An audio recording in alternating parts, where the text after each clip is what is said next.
V projektu Noč branja je sodelovala večina šolarjev starih od 6 do 11 let. Že ob prihodu v šolo proti večeru so nestrpno pričakovali obisk pisatelja. In ko so zrecitirali pesmico o hudomušnem Petronosu,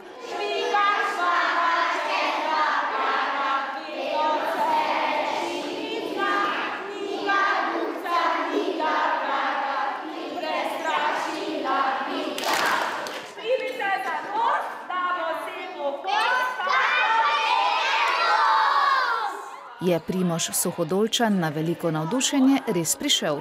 Dobro uro so se otroci smejali skoraj vsaki njegovi besedi, ko je spretno prepletal vlogo pisatelja in osrednji lik svojih zgodb Petra Nosa.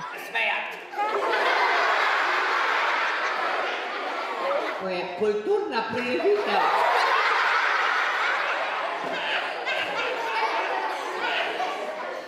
In mi se bomo lahko kulturno tepli.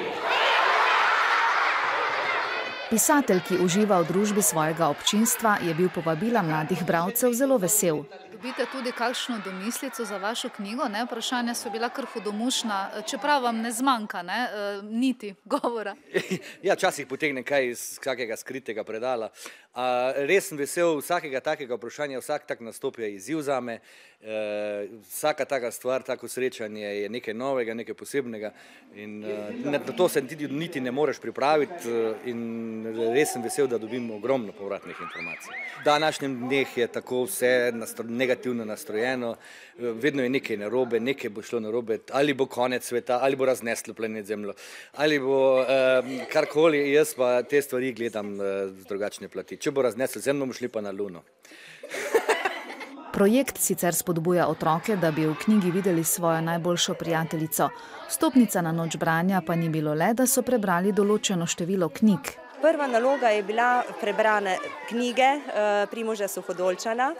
Zelo radi so si jih izposojali in pridno brali. Seveda so tu sodelovali tudi vse razredničarke, ker so spremljale njihovo obnovo in pripovedovane zgodbice.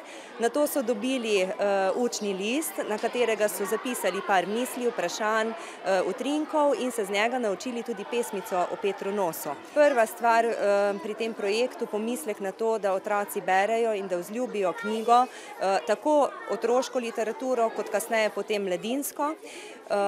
In v tej dobi računalništva in televizije je včasih ta knjiga kar odrinjena malo v kot.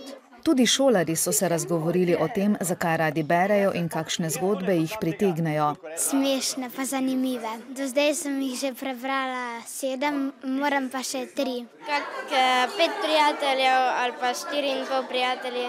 Včasih mi je dolg zdaj, pa si knjigo vzamem, pa pač večer pred spanjem mogoče?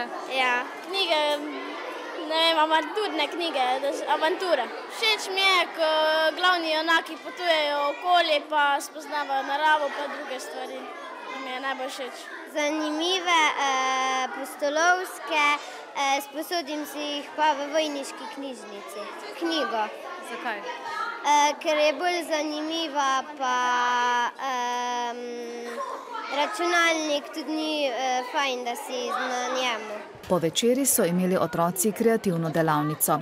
Izdelovali so žogico-marogico, saj so naslednji dan pripravili tudi predstavo.